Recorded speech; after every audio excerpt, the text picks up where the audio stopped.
I'm so excited to be here, yes. And if you know the latest research about reframing anxiety as excitement, you know just what I'm doing.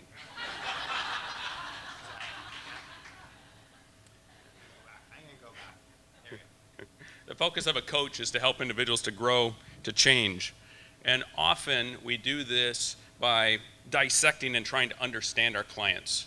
We use various assessments, the Myers-Briggs, Colors, social styles, Thomas Kilmann, and 360 assessments. However, none of us change by ourselves. We're all part of human systems. As Chris said, other people matter, and I agree. I, for one, am different because of you in my experience with MAPP. So we want to understand that social system that we're a part of. To be effective in helping our coaching clients succeed, we need to understand our client's human system. What is it like to be that individual in the organization? And then put a ding in their human system. So how do we do this? Unfortunately, people look forward to a 360 assessment like they do a performance review. So the Positive Approach 360 is different. The Positive Approach 360 helps us to understand that human system. It utilizes concepts from positive psychology like appreciative inquiry, systems thinking, strengths, solution-focused coaching, and social network analysis. What I do is I interview 6, 8, or 10 individuals around the client, and what I'm asking about is actually them. What are they trying to achieve? What are their goals? And then what is it that they need from my client for them to be successful? What would my client look like if they were doing their best to help them? Then I ask, what is one small step the client might take to become that individual? We all know that with social support, we see slopes as less steep. We feel burdens to be less heavy.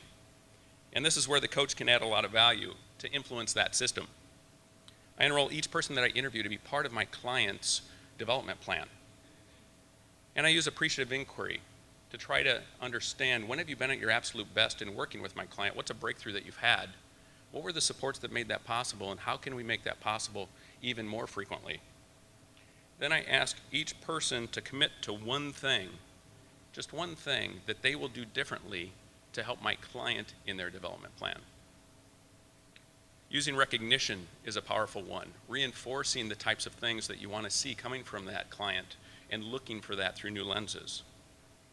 By the end of the 360 interviewing then, my client will have 6, 8, 10, or 12 allies, all pulling for them, all reinforcing and all committed to doing at least one thing differently when they interact with my client. Now next, social network analysis is a tool that's used to show in 3 dimensions systems, human systems, whether they be communities, organizations, or schools. And so this is the visual human system. Within social network analysis, who do you go to for information is a really powerful question. It predicts future leadership. Information holders rise within organizations. But there's a question that's 4 times as predictive of future leadership, and that is, how does this individual impact your level of energy? Do they raise your energy, or do they zap your energy? And what is it that they do, specifically my client, that raises your energy or that zaps your energy? I like the babies. For example, we know what it's like to stand outside somebody's office and not go in because we don't know how to say something, we don't want them to go off the handle, or we take 10 minutes to type a 3-sentence email before we hit the send button. Those individuals zap our energy. We're more effective with people with whom we enjoy being around. And so I want my client to know, what is it that you do that raises and zaps? Now we don't focus on the zapping because this is really focused on strengths instead. What is it that you want more of? Why is that? Because we really can't do less of a bad behavior. Clients can't do less of a bad behavior. Instead, we need to know, what do you want more of from them? So my client, Chad, he was told that he was a bad communicator. That's useless. That doesn't help Chad in the least. Instead, as an interviewer, then I have to dig for, what do you want from Chad? What are the types of things, the behaviors that would help him? Because if we can do more of those, naturally he's going to do less of the behaviors that people do not want. For Troy, he was always told that he talks too much. Again, that's useless feedback. So if Troy were to be more open, to use true curiosity, then he's going to be more effective with his clients. That's the detail that I'm digging for. So the Positive Approach 360 is not just about the individual client, it's about creating an environment conducive to deeper, lasting change, which occurs faster, with more dialogue, disclosure, and depth. All are stakeholders in each other's success. Positive psychology can be applied to so many human resources and organizational development systems. It can be applied to 360s like this, performance reviews, employee engagement surveys, training, competency systems. So my charge to you is to go out and use positive psychology to bring out the best in these systems and the best in people. Dunka-ching.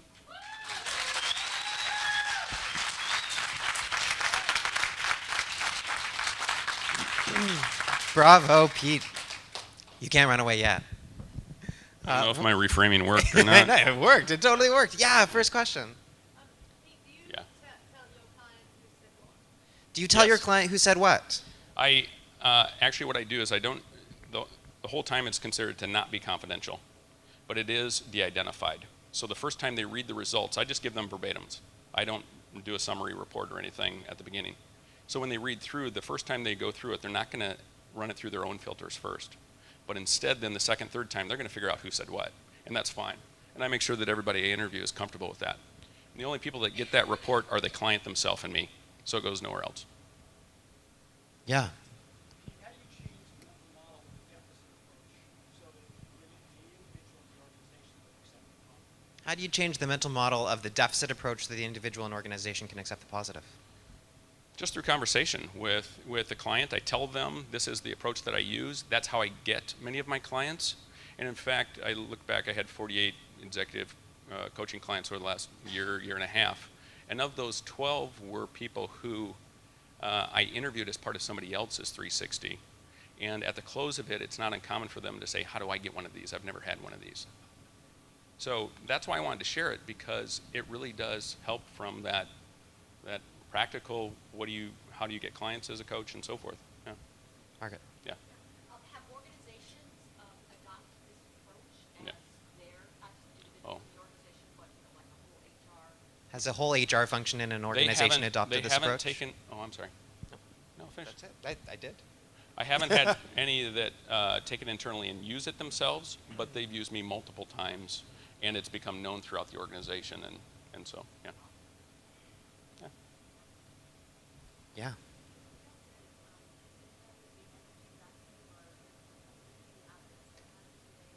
Do you have to convince that the energy zapping matters, or how do you deal with that? I explained just that research around that energy is really predictive of future leadership, and so we all have those behaviors, and we should know what it is that we do specifically that raises people's energy and what we do that zaps people's energy. I thought At you the had a back, different far question back. for me.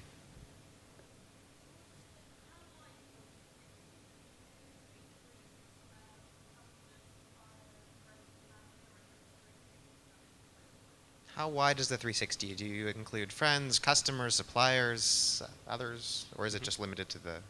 It just depends on what the question is that the client is wanting to achieve. So for example, usually it's individuals within the organization or a couple of customers.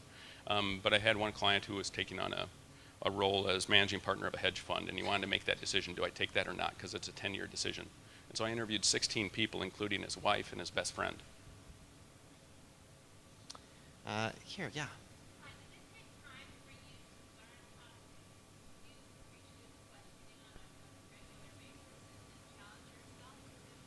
Did it take time to learn how to use appreciative questions and challenge yourself too?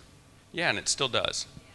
Because being an HR guy, it is so easy to kind of do your spiel up front, but then start to dig into the negative. And so you have to constantly kind of catch yourself with that. And the more you do, the better you are at this. That's the 90-second warning for Julie. Yes. Yeah.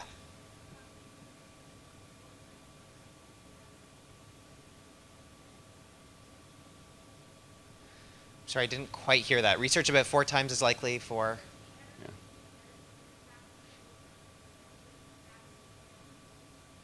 Yeah, Kim Cameron's research around the energy being 4 times as likely to have an impact on change. That's not my source for it. There was a dude that came to our MAPP program, and he taught about social network analysis. So yeah. my notation is him. What's his name? Cross? Cross. What's his first name? Christakis? Chris? Cross. Oh, Cross. Cross. Okay. No, not Christakis. We have no, 30 it was more another. seconds. Cross. Any other Yeah. questions? Well, bravo. Thank you so much, Pete. Sure.